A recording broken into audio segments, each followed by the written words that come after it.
नमस्कार। जल तत्व के इस अगले सेशन में आपका स्वागत।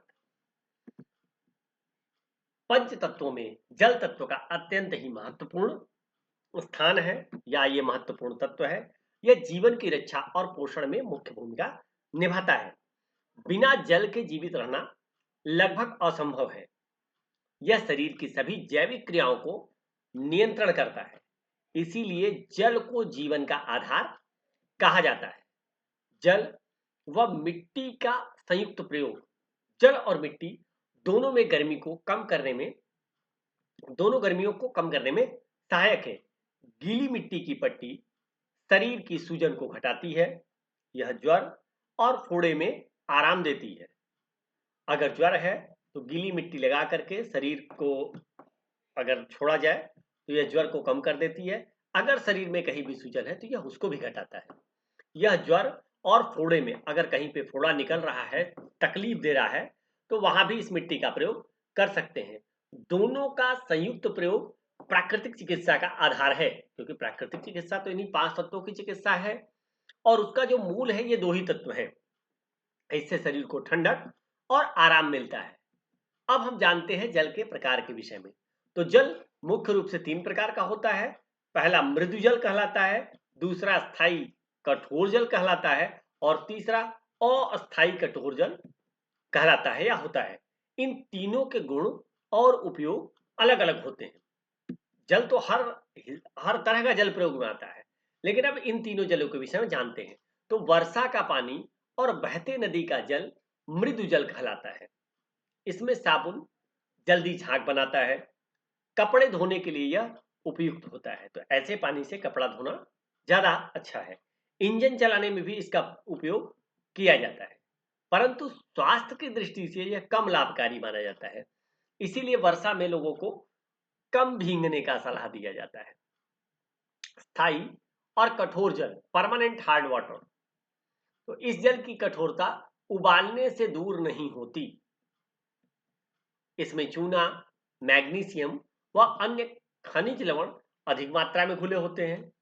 यह जल प्रायः कुएं, नलकूप, बोरवेल व भूमिगत स्रोतों से प्राप्त होती है।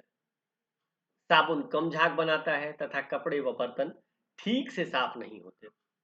उचित शुद्धिकरण के बाद यह खनिजों के कारण स्वास्थ्य के लिए लाभकारी माना जाता है।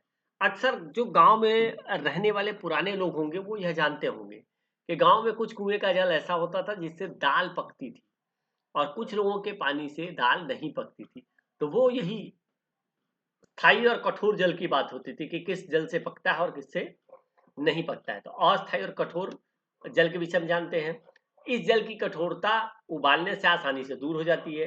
इसमें कैल्शियम व बाइकार्बोनेट जैसे अस्थायी लवण मिले होते हैं। यह जल वर्षा, तालाब, झील व वर्षा के संचित पानी से अधिक मिलता है। उबालने के बाद लवण नीचे बढ़ जाते हैं और जल मृदु जल बन जाता है।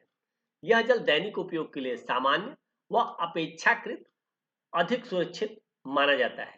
तो जहाँ पे जल का स्रोत ऊपर है या जिसको बोलेंगे कि ओपन स्पेस का भी जल लोग प्रयोग करते हैं, तो वहाँ पे उस पानी को उबाल लेने के बाद अस्थायी जल को स्थायी रूप से उपयोग में लाया जा सकता है।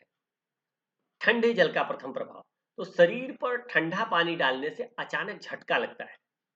रक्त वाहिकाएं सिकुड़ जाती हैं, रक्त अंदर की ओर चला जाता है, त्वचा ठंडी और नीली प्रतीत होती है।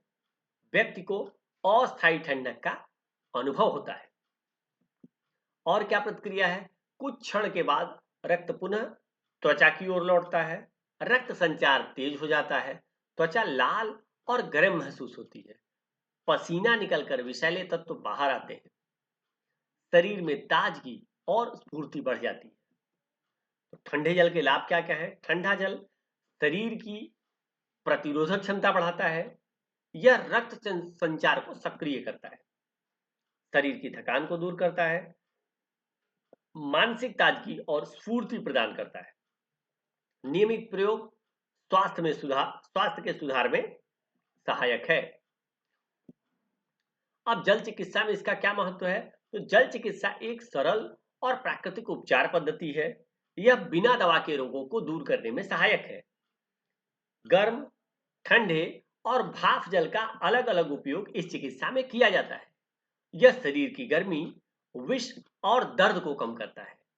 नियमित जल चिकित्सा से स्वस्थ जीवन प्राप्त किया जा सकता है। ठंडे पानी का शरीर पर अल्पकालीन प्रयोग शरीर तापमान को बढ़ाता है, त्वचा की कार्यशीलता में वृद्धि करता है, रक्तचाप को बढ़ाता है, शरीर की नाड़ियों को उत्तेजित करता है, हृदय की क्रियाशीलता को तीव्र एवं दृढ़ करता है, मांसपेशियों को संकुचित करता है, त्वचा के पास रक्त कोशों को अल्प समय के लिए संकुचित करता है, पोषण शक्ति को बलवती करता है और श्वास क्रिया को मध्यम करता है। इसीलिए कभी भी जो श्वास के रोगी होते हैं उनको ठंडे जल पीने की मनाही होती है। अच्छा, ठंडा जल करता क्या है, शरीर के तापमान को बढ़ाता है। आप कभी ठंडे पानी में उतर करके देखिए, शरीर इंटरनल गर्म होकर के पानी को मेंटेन करने का प्रयास करने लगता है। ठीक है, रक्तचाप, आपका ब्लड प्रेशर बढ़ जाता है क्योंकि शरीर को गर्म करने के लिए क्या चाहिए, तापमान बढ़ाना होगा तो रक्त का प्रेशर बढ़ेगा। तो इस तरीके से इसका हम लोग औषधि के रूप में भी प्रयोग करते हैं। ठंडे पानी का शरीर पर दीर्घकालीन प्रयोग तापमान को घटाता है। अगर लंबे समय तक करेंगे तो बॉडी का टेम्परेचर घटा देगा। त्वचा की क्रियाशीलता ह्रास उत्पन्न करता है, रक्तचाप को घटाता है, शरीर की नाड़ियों पर मृदु प्रभाव डालता है, हृदय गति को कमजोर करता है, त्वचा के पास के रक्त कोशों को संकुचित करता है, पोषण शक्ति को बहुत कम प्रभावित करता है, श्वास क्रिया को मध्यम करता है और मांसपेशियों को संकुचित करता है।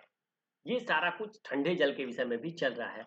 आप इस तरह की इंफॉर्मेशन को, प्राकृतिक चिकित्सा से जुड़े हुए इंफॉर्मेशन को जानने के लिए हमारे इस चैनल से जुड़ सकते हैं, हमारे इस चैनल को सब्सक्राइब कर सकते हैं और कोई भी क्रॉनिकल से क्रॉनिकल रोगी अपने आप को उक्त एड्रेस पे दिखा करके स्वास्थ्य लाभ पा सकता है। आपका दिन शुभ हो। धन्यवाद।